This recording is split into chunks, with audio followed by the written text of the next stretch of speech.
హల్లెలూయా. Good morning. తెల్లవారిందండి. మన యేసయ్య మాటలు వినడానికి మీరు సిద్ధంగా ఉన్నారు కదా?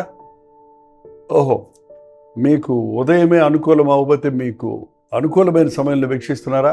పర్లేదు, లైవ్లో చూస్తే బాగుంటుంది. బట్ ఎనీ టైం ఎప్పుడైనా చూడటానికి దేవుడు ఇచ్చిన అవకాశాన్ని బట్టి ఆయన స్తుతులు చెల్లిస్తున్నాం. ఒకప్పుడు టెలివిజన్ ప్రోగ్రామ్స్ 6:30 అంటే 6:30కు చూడాలి, లేకపోతే అక్కడ ఉండదు. కానీ ఇవాళ ఈ సోషల్ మీడియా ద్వారా దినమంతట్లో మీరు ఎప్పుడు కావాలంటే అప్పుడు వాక్యాన్ని క్రమం తప్పకుండా కనీసం ఎవ్రీడే ఒక 30 minutes వాక్యం కొరకు మీరు సమయాన్ని గడపండి, దీవించబడతారు. ప్రార్థన. పరిశుద్ధుడ నీకు వందనములయ్యా, మరొక రోజు ఇచ్చావు, మరొకసారి మాట్లాడమని క్రీస్తునామంలో అడుగుచున్నాను తండ్రి, ఆమేన్. అవునండి, మళ్ళీ మాట్లాడే దేవుడు మన ప్రభువు.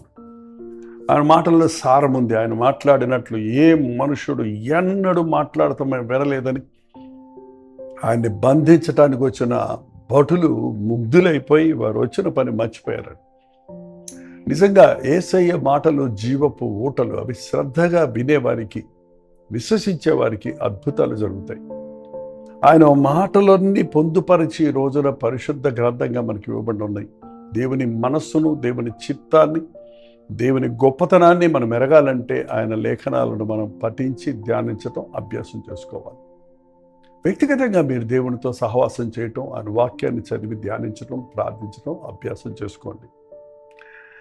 మీకు ఒక ప్రేరేపణ కలగడానికి అనుదిన ధ్యానాలే కానీ ఇంతది సరిపోదండి. ఈ రోజంతా ఈ మాటలు ధ్యానిస్తుంటే దేవుడు మీతో స్పష్టంగా మీ అవసరం తగినట్లుగా మరింత వివరంగా ప్రభు స్వరాన్ని మీరు వినగలుగుతారు, ఆయన మనస్సును ఎరగలుగుతారు. మార్కు సువార్త 6వ అధ్యాయంలో ప్రభు అసలు ఆయన 3.5 సంవత్సరాల్లో చేసిన సేవ, సంవత్సరాల తరబడి చేస్తున్న మాలాంటి సేవకులతో పోల్చుకుంటే కూడా మా సేవ అంతా 60 ఏళ్ళు 70 ఏళ్ళు చేశాము సేవ అనే వారి సేవ కూడా పిసరంత కూడా లేదండి. ఎందుకంటే ఆయన రాత్రంతా ప్రార్థించేవాడు, పగలంతా కాలినడకన నడిచి బోధించేవాడు. ఆయన బోధలు సారవంతమైనవి.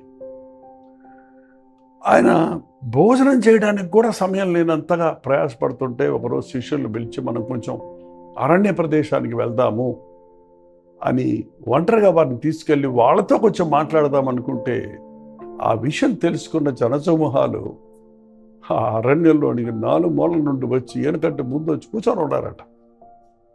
వారిని చూసినప్పుడు కోప్పడలేదు కానీ వారి మీద కనికరపడి వారికి బోధించాడు.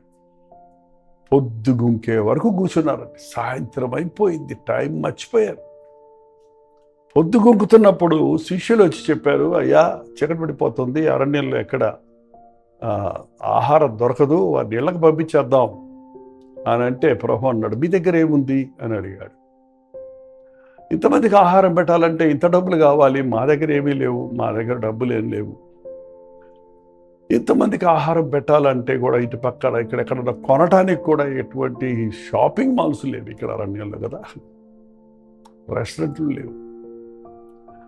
అంటే ప్రభు అన్నాడు, మీ దగ్గర ఏముంది అంటే అక్కడ అందరూ వచ్చాడు. చిన్న బాలుడు చిన్న ప్యాకెట్ తెచ్చుకున్నాడు, వాళ్ళ అమ్మగారు పంపించినట్టు ఉన్నారు. 5 రొట్టెలు 2 చేపలు అంటే ఒక పిల్లోడి భోజనం, ఇది మాత్రం ఉంది అని అంద్రయ్య ముందుకు వస్తే ఉన్నదేదో నా దగ్గర తీసుకురామన్నాడు ప్రభు. అది ఆయన చేతుల్లో పెట్టినప్పుడు ఆయన ఆశీర్వదించి విరిచి పంచడానికి ఇచ్చారట. 12 మంది శిష్యులు 5,000 మంది పురుషుల్ని 50 పంక్తుల చొప్పున కూర్చోమని చెప్పించాడు. ఎంత కష్టమండి అసలు. 12 డిసైపుల్స్ 5,000 మందిని కంట్రోల్ చేయగలరా? పంక్తులుగా కూర్చోబెడతానికి అన్ని అరుపులు అరిశారు, ఎంత గింజుకున్నారు. వాళ్ళందరూ కూర్చునేదాకా దేవుడు తను చేయాల్సిన కార్యం ప్రభు చేయలేదు.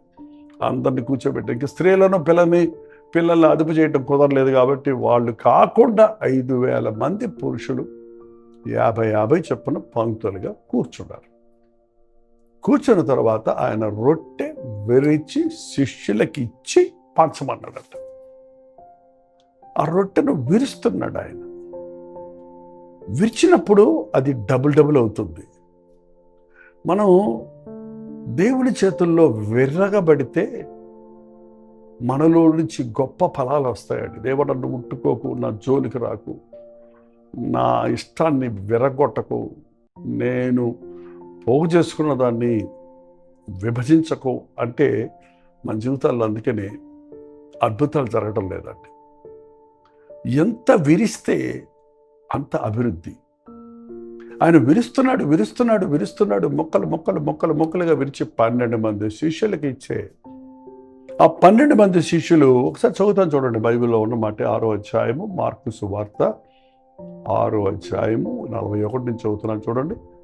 అంతటా ఆయన ఆ 5 రొట్టెలు 2 చేపలను పట్టుకుని ఆకాశం వైపు కడులెత్తి ఆశీర్వదించి ఆ రొట్టెలు విరిచి వారికి వడ్డించుటకు తన శిష్యులకి ఇచ్చి ఆ 2 చేపలు అందరికీ పంచిపెట్టాను. ఆ యొక్క రొట్టెలు విరిచి 12 మంది శిష్యులకు ఇచ్చి పంచిపెట్టమన్నాడు. ఇప్పుడు పంచిపెట్టేది ఎవరు? శిష్యులు. కానీ విరిచింది ఎవరు? ప్రభువు నిన్ను విరిచినప్పుడు నీవు అనేకులకు దీవెనకరంగా మారుతావు. అనేక సార్లు అంటే దేవుడు మాలాంటి సేవకుల్ని ఆయన విరిచిన రొట్టెను మా చేతికి ఇచ్చి పంచమంటున్నాడండి. ఆయన రొట్టె జీవాహారం. మనుషుడు రొట్టె వలన మాత్రమే కాదు, దేవుని నోటి నుండి వచ్చి ప్రతి మాట వలన బ్రతుకును. ఇందులో ఎప్పుడూ ఉన్న మాటలే. ఆ మాటలను దేవుడు పరిశుద్ధాత్మని ద్వారా మనకు విరిచి వివరించి బిట్టుగా అందులో ఉన్న సారాన్ని, అందులో ఉన్న భావాన్ని, అందులో ఉన్న శక్తిని ఎరుగునట్లుగా దేవుడు తన సేవకుల్ని వాడుకొని వాక్యం పంచిపెట్టడానికి ఈరోజు కూడా వాడుకుంటున్నాడు. నేను ఎప్పుడు అదే అనుకుంటాను. దేవుడు నాకు ఇచ్చిన వాక్యం మీ హృదయాల్లో పనిచేస్తుందంటే అది నేను చెప్పిన మాటలు కాదు, అది దేవుడు నాకు ఇచ్చిన మాటలు. ఏ సేవకుడైనా సరే ఒక ఆత్మ సంబంధమైన పరిచర్య చేయగలుగుతున్నాడంటే అది తన శక్తి చేత, తన బలం చేత కాదు, కానీ అది దేవుని యొక్క కృపచేత, ఆయన ఆత్మ ద్వారా జరిగే కార్యమే అనేది విశ్వసించాలి.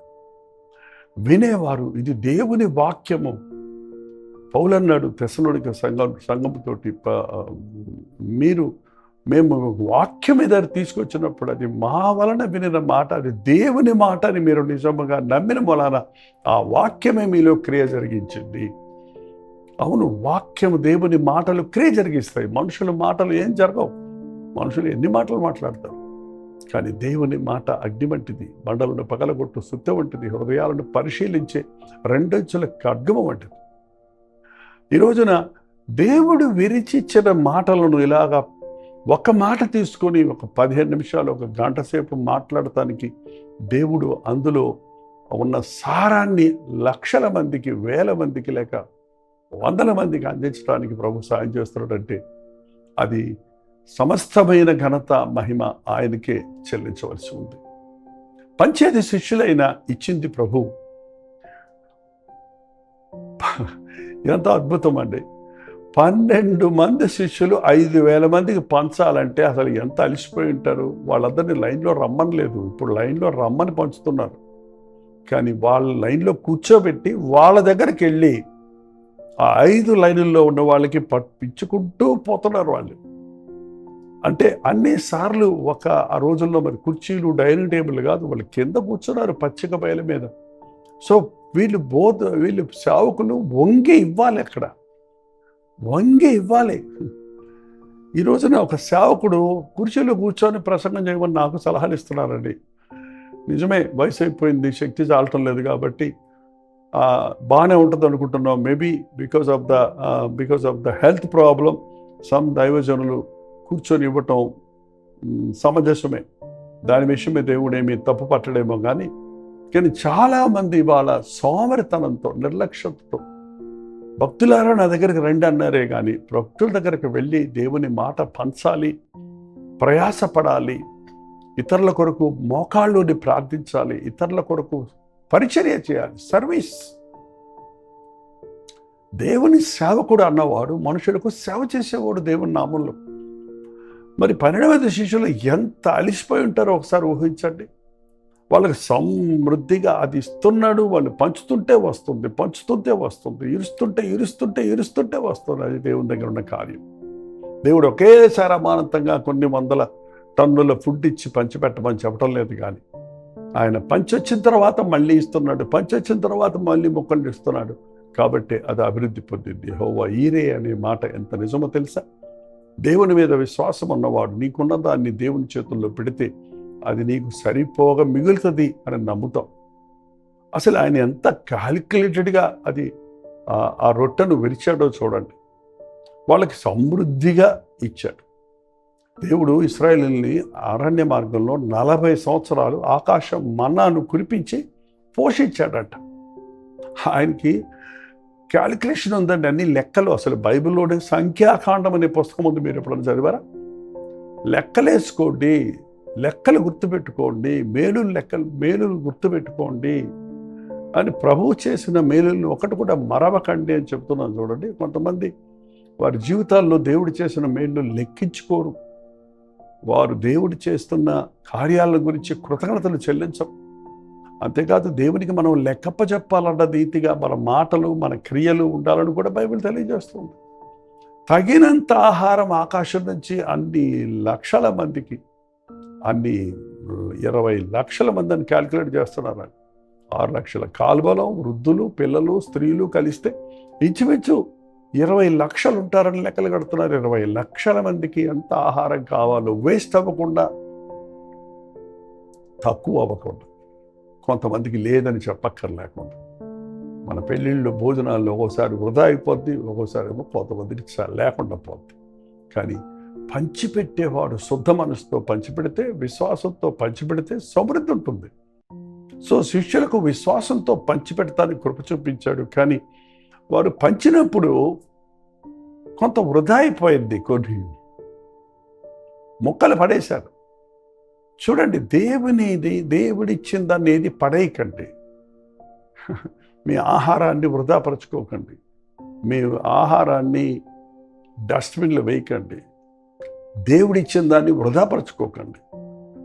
ఎంతైనా మీరు అనుభవించమంటున్నాడు కానీ వేస్ట్ చేయొద్దు అంటున్నాడు. కాబట్టి మళ్ళీ 12 శిష్యుల్ని ఆ మొక్కలన్నీ ఎత్తమన్నాడు. పాపం అప్పటికే ఎంత అలిసిపోయి ఉంటారో 5,000 మందికి పంచటానికి. మళ్ళీ కింద పడిన మొక్కలన్నీ ఎత్తాలంటే వంగి ఆ గంపలో కింద పడ్డ మొక్కలు ఏరి వాటి నిండా ఏరారంటే ఎంత ప్రయాస లేకుండా దేవుని సేవ చేయలేమండి. ప్రభు పని ప్రయాసతో కూడింది. అయితే ప్రభునందు మన ప్రయాస వ్యర్థం కాదు. దేవుని వాక్యం వృధాపరచకూడదు. దేవుని వాక్యాన్ని సమృద్ధిగా ప్రతి ఒక్కరికి అందించాలనే భారంతోనే ఈ పరిచర్యలన్నీ కొనసాగిస్తున్నాం. మీరు వాక్యాన్ని వింటున్నప్పుడు విని విడిచిపెట్టకండి, విని వృధా చేయకండి. మీరు విన్న వర్తమానాలు ధ్యానించండి, మీ విశ్వాస అభివృద్ధి పొందినట్లుగా వాటిని అనుసరించండి, వాటిని ఇతరులకు బోధించండి, ఇతరులకు నేర్పించండి, ఇతరులకు తెలియచేయండి. ప్రార్థన. పరిశుద్ధత, ప్రేమగల తండ్రి, మరొకసారి నీ పాదాల దగ్గర కనిపెడుతున్నామయ్యా. మా ఆకలి ఎరిగిన వాడివి, మా అవసరం తిరిగిన వాడివి. నీ వాక్యంలో నుండి మా జీవితానికి అవసరమైన అనేక ఆధ్యాత్మిక పాఠాలు మాకు నేర్పిస్తుండగా పరిచర్య చేసే మనసు, పంచిపెట్టే మనసు, ప్రేమించే మనసు, సేవ చేసే మనసు, క్రీస్తేశ్వరం కలిగిన మనసును మాకు దయచేయి. నా ప్రభు చేతిలో నేనెంత ఎదిగితే అంతగా నేను వాడబడతారని, అంతమందికి నేను దీవెనకరంగా ఉంటామని నమ్మటానికి నాయన నీవు మమ్మల్ని నీ చేతుల్లో రుద్దినప్పుడు, విరిచినప్పుడు, అణిచినప్పుడు మేము నీకు విధేయులమై నీ ప్రణాళికలు మా జీవితాల ద్వారా నెరవేరినట్లుగా సమర్పించుకుంటూ సహాయం చేయమని క్రీస్తు నామములో అడుగుచున్నాము తండ్రి. ఆమేన్. తండ్రి, ఈయన దేవుని యొక్క ప్రేమయు, కుమారుడైన క్రీస్తు యొక్క కృపయు, ఆదరణకర్త అయిన పరిశుద్ధాత్మ యొక్క సహవాసమును కూడి వచ్చిన మనందరికీ ఇప్పుడును సదాకాలం తోడయుండును గాక. ఆమేన్. దేవుని స్తోత్రం. మీ ప్రార్థన అవసరతలు, భారాలు, అలాగే ప్రైజ్ రిపోర్ట్స్ దయచేసి 954041 నెంబర్కి, ఇతర దేశాల్లో ఉంటే 91001000 నెంబర్కి టెక్స్ట్ లేక వాయిస్ మెసేజ్ ద్వారా వాట్సాప్ పెట్టండి. మీ పక్షుల్లో మేము ప్రార్థిస్తున్నాం. తప్పక ప్రభు మీకు సహాయం చేస్తాడు. ప్రభుత్వమైతే మధ్యాహ్నం 3 గంటలకు హెచ్చరిక, అలాగే రాత్రి 9 గంటలకు కలువరి ప్రతిధ్వనిలో మళ్ళీ కలుసుకుందాం. అంతవరకు దేవుడు మహాకృప మీకు తోడేడు గాక. మారుచున్న సమాజములోన మరణి యువకులు లేవాలి, మరణి యేసు మార్గములోన మరలక నడవాలి. మారుచున్న సమాజములోన